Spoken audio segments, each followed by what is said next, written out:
Hello everyone.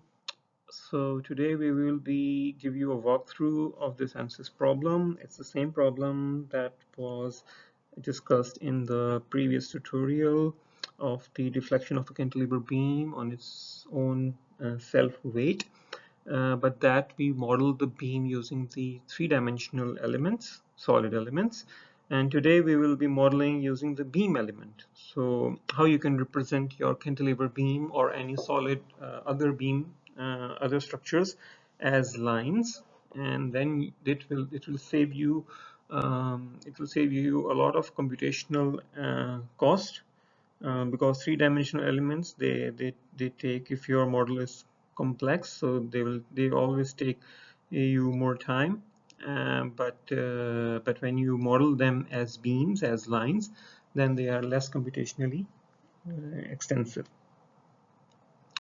So we can start you just press the Windows button on your keyboard, you will appear the menu, and you can select the mechanical product APDL product launcher, and you will see this working directory. Here you need to define the simulation environment and the license, and similarly you will need to specify the working directory in which you are working for this project. I always recommend that you should make a different folder for each project and then give that folder here in the working directory so that the files don't get mixed up. And you can select a job name. We'll start with the preferences menu in ANSYS mechanical, and we'll select this as structural because this is a static structural analysis. And then we select the element types. For this, previously we selected the solid elements that were defined and are here for three-dimensional solid objects. But here we will make a straight line, which we'll call a beam. So we need to select the beam elements for this, and you can select the element type beam, and we have here three options: 3D finite strain, 2-node, 3-node. So we are, for this problem, we are just selecting this 2-node 188 element type.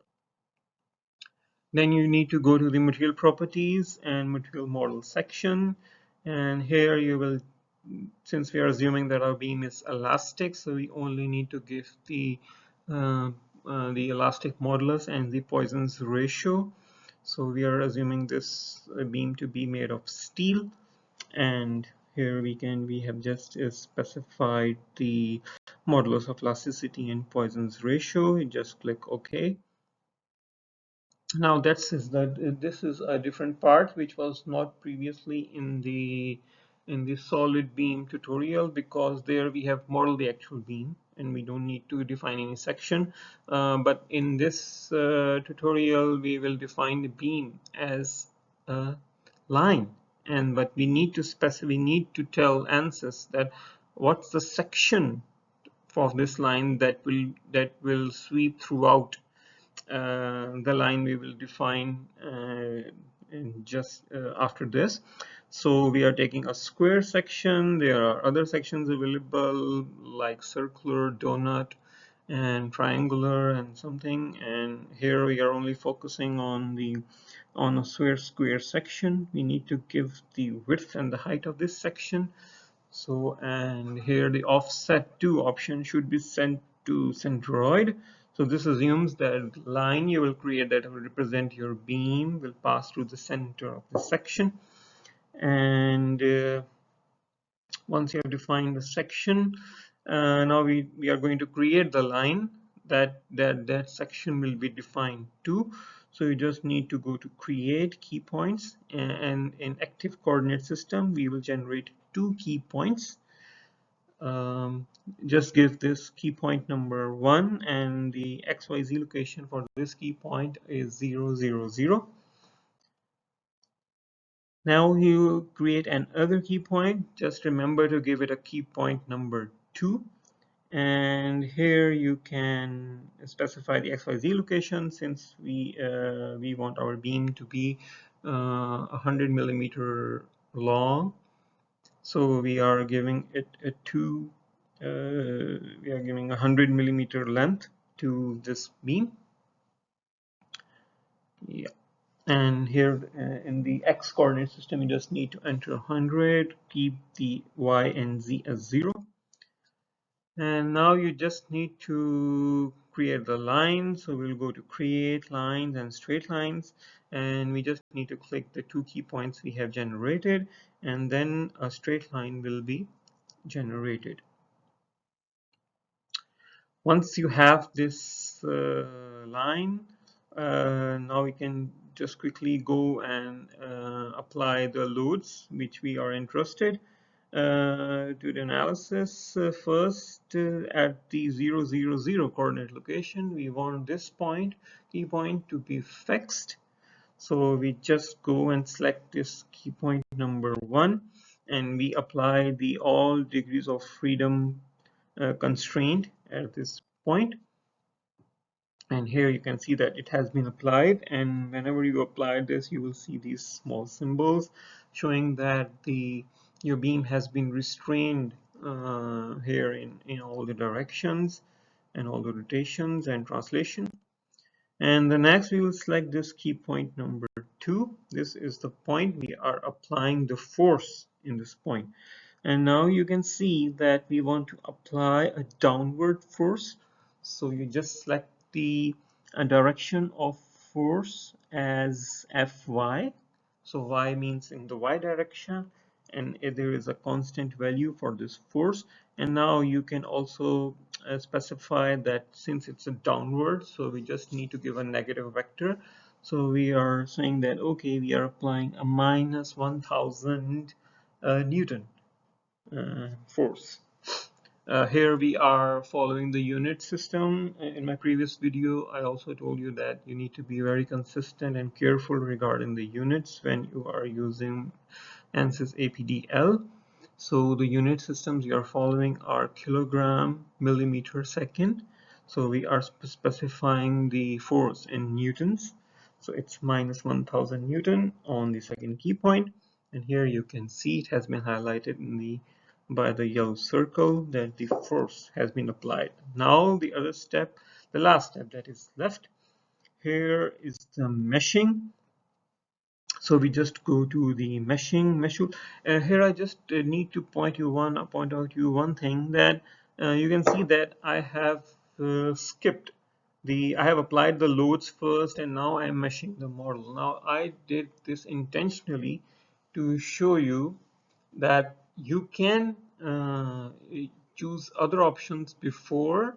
You don't need to go to step by step, but some options, some of the modules must be selected before, like you cannot skip the modeling section and directly go to the loads because you don't have any model.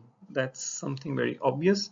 But you can apply the loads on your model and you can do meshing later. Since we have applied the loads and the boundary conditions on geometric features, not on the mesh. So even if we delete the mesh, our load and the boundary condition will still be there. So this is something that can be useful when you are doing some mesh sensitivity studies. You want to change your mesh, so you don't need to apply the loads every time. You just apply the constraints and the loads on the geometric entities, and you can just delete your mesh and remesh it again. So here, that's why we have applied the loads before, and now we can just go to the mesh tool, and I always like to set the lines here, and here we only have these lines. We don't have any other entity like area and volume.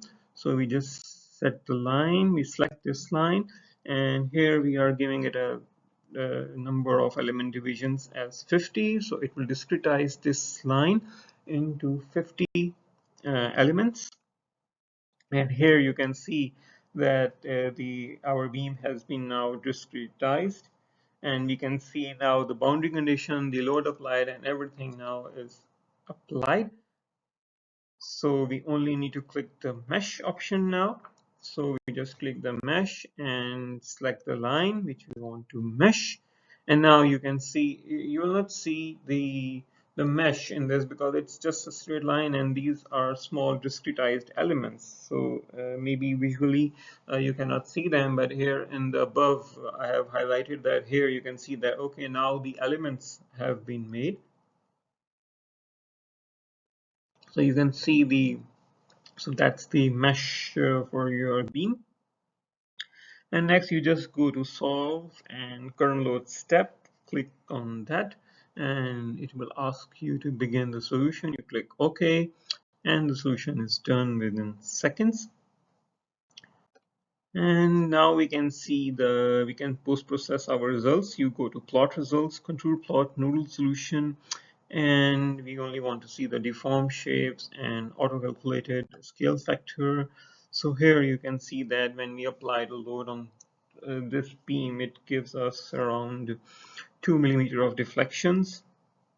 When I say 2 millimeter deflection, because our specified unit system for the material properties and the loads was kilogram millimeter second. So that's why you can see the deflection is now in millimeters. If we have specified all the material properties and geometric properties in meters, the deflection, you will see that in meters. It does not show any unit system, so you need to be consistent and you need to know your unit system, what you have defined in geometry and the material properties yourself.